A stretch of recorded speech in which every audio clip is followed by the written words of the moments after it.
بسم اللہ الرحمن الرحیم۔ قال سبحانہ تعالی واللہ یحب المتطہرین، واللہ یحب المتطہرین، اور اللہ پاک لوگوں کو پسند کرتا ہے۔ قال سبحانہ تعالی یعلم خائنۃ الاعین، یعلم خائنۃ الاعین، اور اللہ نظروں کی ناپاکی کو بھی جانتا ہے۔ And Allah knows the ناپاکی of your eyes، Allah knows the dishonesty of your eyes۔ اللہ ہماری نگاہوں کی ناپاکی کو نوٹ کرتا ہے، بیکاز فقط نگاہ سے ہوتا ہے فیصلہ دل کا، فقط نگاہ سے ہوتا ہے فیصلہ دل کا۔ نظروں کی خیانت اگر دل میں اتر جائے، نظروں کی خیانت اگر دل میں اتر جائے تو پھر وہی ہوتا ہے کہ بد نگاہی سے عبادت کا مزہ جاتا رہا، بد نگاہی سے عبادت کا مزہ جاتا رہا۔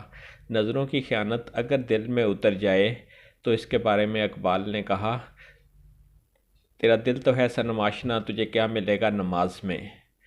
تو نظر اور دل کا آپس میں بہت گہرا تعلق ہے، جس کے بارے میں کسی نے کہا، دل و نگاہ مسلمان نہیں تو کچھ بھی نہیں۔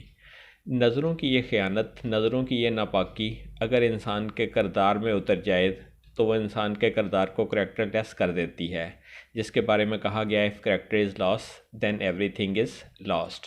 اگر انسان کا کردار کمزور پڑ گیا تو پھر اس کا سب کچھ کھو گیا۔ تو نظروں کی ناپاکی جو ہوتی ہے، اس سے بچنے کا اللہ نے حکم دیا اور نظروں کو پاک رکھنے کا حکم دیا۔ قرآن پاک میں آتا ہے، فرمان باری تعالیٰ کا مفہوم ہے، اور اپنی نظروں کو بچا کے رکھو، اور اپنی نظروں کو بچا کے رکھو، اور اپنے پوشیدہ اعضاء کی حفاظت کرو۔ تو نظروں کو جو لوگ بچا کے رکھتے ہیں، جو نظروں کی حفاظت کرتے ہیں، جو نظروں کو پاک رکھتے ہیں، اللہ تعالیٰ انہیں پاک کردار عطا کرتا ہے، اللہ تعالیٰ انہیں اسٹرانگ کریکٹر عطا کرتا ہے۔ جب پاک کردار ملتا ہے تو سب کچھ مل جاتا ہے، اور جب نظریں پاک ہوتی ہیں تو دل پاک ہو جاتا ہے۔ جب نظریں پاک ہوتی ہیں تو دل غیر اللہ کی محبت سے پاک ہو جاتا ہے۔ جب نظریں پاک ہو جاتی ہیں تو دل کی پاکیزگی کا آغاز ہو جاتا ہے، جس کے بارے میں کسی نے کہا، تیرا علاج نظر کے سوا کچھ اور نہیں۔ کسی اور نے کہا، دل و نگاہ مسلمان نہیں تو کچھ بھی نہیں۔ تو جو پاک نظریں ہیں، جو وہ نظریں جن کی حفاظت کی جاتی ہے، وہ نظریں جن میں خیانت نہیں کی جاتی، یہ نظریں انسان کو کردار کی بلندی پہ بھی لے جاتی ہیں اور دل کو بھی پاک کر دیتی ہیں۔ تو پاک نظر کے بارے میں آتا ہے کہ مومن کی بصیرت سے ڈرو، وہ خدا کے نور سے دیکھتا ہے۔ پاک نظر کے بارے میں قرآن پاک میں آتا ہے، نبی اکرم صلی اللہ علیہ وآلہ وسلم کی نظر کے بارے میں سورہ نجم میں بتایا گیا کہ معراج کے واقعے کے دوران جب ہمارے نبی نے اللہ تعالیٰ کی بڑی نشانیوں کو دیکھا، اللہ کی عظیم نشانیوں کو دیکھا، آیات کبریٰ کو دیکھا، تو اس دوران ہمارے نبی کی آنکھ کے بارے میں سورہ نجم میں آتا ہے کہ آپ کی نظر، نہ تو آپ کی نظر میں لرزش ہوئی اور نہ آپ کی نظر حد سے بڑی، نہ آپ کی نظر بہکی اور نہ آپ کی نظر حد سے بڑی۔ حضرت ابراہیم کی نظر کے بارے میں کسی نے لکھا، یہ فیضان نظر تھا یا کہ مکتب کی کرامت تھی، سکھائی کس نے اسماعیل کو آداب فرزندی، کہ یہ نبی کی نظروں کا کمال تھا، یہ کسی مدرسے کی ٹیچنگ نہیں تھی کہ حضرت اسماعیل کو ماں باپ کا اتنا اوبیڈینٹ بیٹا بننا نصیب ہوا۔ تو جو پاک نظریں ہوتی ہیں، اس سے انسان کے کردار اور دل کی پاکی کا آغاز ہوتا ہے۔ اللہ تعالیٰ ہمیں پاک نظریں عطا کرے اور نظروں کی ناپاکی سے محفوظ کرے۔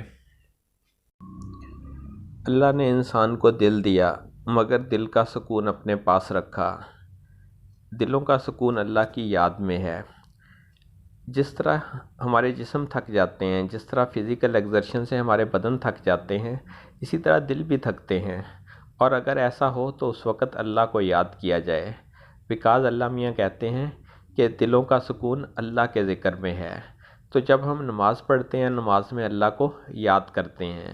جب نماز میں اللہ کو یاد کرتے ہیں تو کہا گیا کہ نماز مومن کی معراج ہے، نماز مومن کی معراج ہے۔ اس کے بارے میں کہا گیا کہ کبھی اے حقیقت منتظر نظر آ لباس مجاز میں، کبھی اے حقیقت منتظر نظر آ لباس مجاز میں، کہ ہزاروں سجدے تڑپ رہے ہیں میری جبین نیاز میں۔ تو مسلمان نماز کے دوران اللہ کو یاد کرتا ہے۔ اس کے بعد اللہ تعالیٰ نے فرمایا، اور جب تم نماز پڑھ چکو تو اللہ کو یاد کرو، قیاماً کھڑے ہو کر اللہ کو یاد کرو، وقعوداً اور بیٹھ کر بھی اللہ کو یاد کرو، والا وا علی جنوبہم، اور کروٹیں بدلتے ہوئے بھی، لیٹے ہوئے بھی، سوتے ہوئے بھی، جب کروٹیں بدل رہے ہو، جب دائیں بائیں کو کروٹ لے رہے ہو، اس وقت بھی اللہ تعالیٰ کو یاد کرو۔ تو ہر وقت اللہ کو یاد کرو، نماز میں بھی، کھڑے ہو کر بھی، بیٹھ کر بھی، کروٹیں بدلتے ہوئے بھی، سوتے ہوئے بھی، جاگتے ہوئے بھی۔ اور اللہ کا فرمان ہے، اور تجارت تمہیں اللہ کی یاد سے غافل نہ کر دے، یعنی بزنس کے دوران، اپنے فرائض منصبی کے دوران بھی اللہ تعالیٰ کو یاد کرو۔ اور انگریز کہتے ہیں bed for sleep and sex only, لیکن یاد رکھیں غسل کر کے سونا ہمارے نبی کی سنت ہے، غسل کر کے سونا ہمارے نبی کی سنت ہے۔ اس سنت کی بیسس قرآن پاک کی ایک آیت ہے، اللہ تعالیٰ قرآن پاک میں فرماتے ہیں فَإِذَا فَرَغْتَ فَانْصَبْ فَإِلَىٰ رَبِّكَ فَارْغَب، جب تم اپنے دنیاوی کاموں سے فارغ ہو جاؤ، جب تم اپنے منصبی کاموں سے فری ہو جاؤ، جب تمہارے سب کام کمپلیٹ ہو جائیں، تو اس وقت فَإِلَىٰ رَبِّكَ فَارْغَب، اپنے رب کی طرف رجوع کر لیں، اپنے رب کی طرف توجہ کر لیں۔ تو غسل کر کے لیٹنا اور اللہ کی طرف توجہ کر کے لیٹنا، یہ وہ ڈیوریشن ہے، یہ وہ وقت ہے، یہ وہ وقفہ ہے جس میں نبی اکرم صلی اللہ علیہ وآلہ وسلم کو اللہ تعالیٰ نے معراج بخشی۔ تو جب مسلمان اللہ کو نماز میں بھی یاد کرنا شروع کر دیتا ہے، کاروبار میں بھی، کھڑے ہو کر بھی، بیٹھ کر بھی، کروٹیں بدلتا ہوا بھی، اور سونے سے پہلے بھی اللہ تعالیٰ کو یاد کرتا ہے، تو اس سے کیا ہوتا ہے؟ اس سے اللہ تعالیٰ بندے کو اپنی شدید محبت عطا کر دیتا ہے۔ تو جب بندے کو اللہ کی ایکسٹریم لو مل جاتی ہے، جب بندے کو اللہ تعالیٰ کی شدت والی محبت مل جاتی ہے، تو وہ بندہ ہر وقت اللہ کو یاد کرتا ہے۔ کیسے یاد کرتا ہے؟ اللہ کی شدید محبت، اللہ کی یاد اس کے تھاٹ پروسیس کا حصہ بن جاتی ہے، اس کے خیالات کا حصہ بن جاتی ہے، اس کی تھنکنگ کا حصہ بن جاتی ہے، ہر وقت اللہ تعالیٰ کی ذات اس کے ذہن میں رہتی ہے۔ تو ایسے دل کو قرآن پاک نے کہا قلب سلیم، کہ یہ قلب سلیم کیا ہے؟ قرآن پاک میں آتا ہے اور قیامت کے دن نہ اولاد کام آئے گی اور نہ کوئی یار و مددگار کام آئیں گے۔ تو کیا چیز کام آئے گی؟ وہ کام آئے گا جسے اللہ نے قلب سلیم عطا کیا۔ تو وہ دل جو اللہ کو ہر وقت یاد کرے، وہ دل جو اللہ سے شدت والی محبت کرے، وہ دل قلب سلیم کہلاتا ہے۔ اور اس دل کو علامہ اقبال نے دل بیدار کہا ہے، دل بیدار فاروقی، دل بیدار کراری، دل بیدار فاروقی، دل بیدار کراری۔ تو دل بیدار پیدا کر کہ دل خوابیدہ ہے جب تک، دل بیدار پیدا کر کہ دل خوابیدہ ہے جب تک، نہ تیری ضرب ہے کاری نہ میری ضرب ہے کاری۔ تو جب نظریں پاک ہوتی ہیں تو کردار بھی پاک ہو جاتا ہے، جب نظریں پاک ہوتی ہیں تو دل بھی پاک ہو جاتا ہے، اور جب دل پاک ہو جاتا ہے تو انسان خدا کی محبت کو پا لیتا ہے۔ جب خدا کی محبت انسان کو مل جاتی ہے تو اللہ کہتا ہے تم مجھے یاد کرو، میں تمہیں یاد کروں گا۔ جیسے بندہ اللہ کو یاد کرتا ہے، اللہ بھی اسے یاد کرنا شروع کر دیتا ہے۔ تو یہ مسلمان کے تزکیہ نفس کی تکمیل کے آخری مراحل ہیں، جہاں پہ آ کے اللہ تعالیٰ کہتا ہے کہ میں بندے کا ہاتھ بن جاتا ہوں، میں بندے کی زبان بن جاتا ہوں۔ فقال سبحانہ تعالیٰ، اللہ تعالیٰ نے فرمایا کیا تم نے ان لوگوں کی حالت پر غور کیا ہے جو اپنی پاکیزی نفس کی شیخی بگارتے ہیں، جو اپنے پاک ہونے پر غرور کرتے ہیں، جو اپنے پاک ہونے پر تکبر کرتے ہیں، جو اپنی پاکیزگی پر اتراتے پھرتے ہیں۔ تو اللہ تعالیٰ نے جس کو اللہ تعالیٰ پاکیزگی عطا کرے، اللہ تعالیٰ نے اسے پاکیزگی پر تکبر کرنے سے منع کیا ہے، بیکاز اللہ تعالیٰ فرماتے ہیں اگر تم پر اللہ کا رحم و کرم نہ ہوتا، اگر تم پر اللہ کا فضل و کرم نہ ہوتا تو تم میں سے کوئی بھی پاک نہ ہو سکتا۔ اور اللہ تعالیٰ فرماتے ہیں اللہ جسے چاہتے ہیں اسے پاک کر دیتے ہیں، یعنی پاک ہونا یہ بندے کے اپنے اختیار میں نہیں ہے، یہ خدا کی خاص عنایت ہے، یہ بڑے کرم کے ہیں فیصلے، یہ بڑے نصیب کی بات ہے، جسے چاہا اپنا بنا لیا۔ تو اللہ تعالیٰ بعض لوگوں کو اپنے چنے ہوئے لوگوں میں شامل کر لیتا ہے، جیسے حضرت ابراہیم کے بارے میں قرآن پاک میں آتا ہے کہ آپ اللہ تعالیٰ کے چنے ہوئے لوگوں میں سے تھے۔ تو پاکیزگی اللہ تعالیٰ کا ایک خاص تحفہ ہے، اللہ تعالیٰ ہمیں ان لوگوں میں شامل کرے جن کو اللہ تعالیٰ نے پاک ہونے کے لیے چن لیا۔ ان لوگوں میں لکھ دے نام میرا، ان لوگوں میں لکھ دے نام میرا جن لوگوں پہ ہے انعام تیرا۔ تو اللہ تعالیٰ کا ایک خاص انعام کہ اللہ تعالیٰ نے حضرت ابراہیم کی دعا قبول کی اور رسول خدا کو خاتم النبیین بنا کر بھیجا، اور آپ کو ایک ذمہ واری دی وَيُزَكِّيهِمْ، اور وہ اس امت کو پاک کر دے۔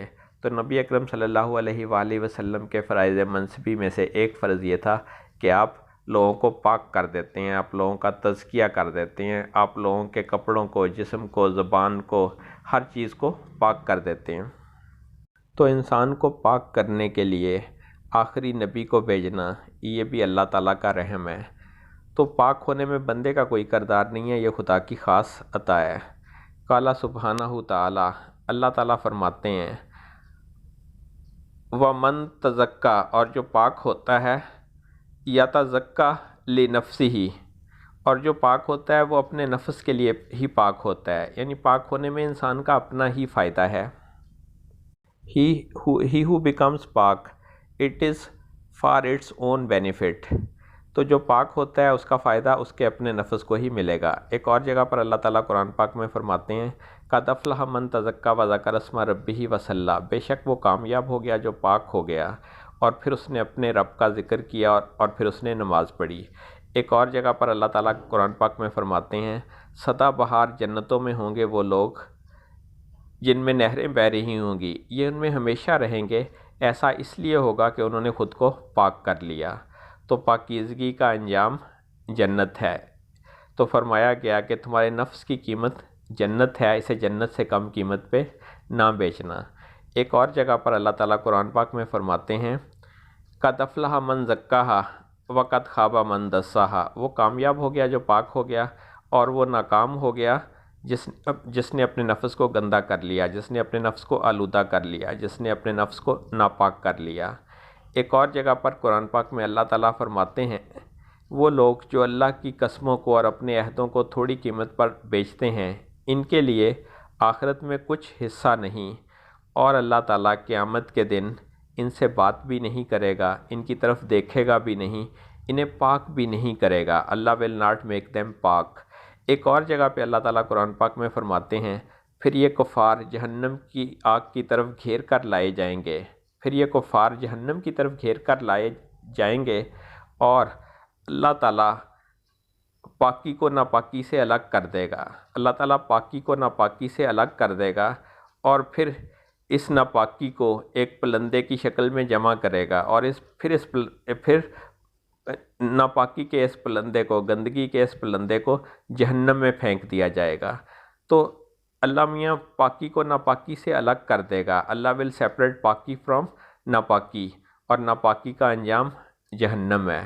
تو وہ کامیاب ہو گیا جو پاک ہوا اور وہ ناکام ہو گیا جس نے خود کو پاک نہیں کیا، اور پاکی کا انجام جنت اور ناپاکی کا انجام جہنت ہے۔ اور جو انسان پاک ہونے کی کوشش کرے، جو پاک ہونے کا ارادہ کرے اور اپنے آپ کو پاک کرنے کی صدقے دل سے کوشش کرے اور پھر اللہ تعالیٰ اسے پاکیزگی عطا کر دیں، تو وہ اس پہ تکبر نہ کرے، اس پہ اترائے نہ، اس پہ شیخیاں نہ بکارے، کیونکہ پاکی خدا کی خاص عنایت ہے، وہ جنہیں چاہتا ہے پاک کرتا ہے۔ خدا کے فضل و کرم کے بغیر کوئی پاک نہیں ہو سکتا، اور اللہ تعالیٰ نے آخری نبی کو بھیجا ہی اس لیے وَيُزَكِّيهِمْ کہ وہ اس امت کو پاک کر دیں۔ اللہ تعالیٰ ہمیں اپنے نفس کو پاک عطا کرنے کی توفیق عطا فرمائے۔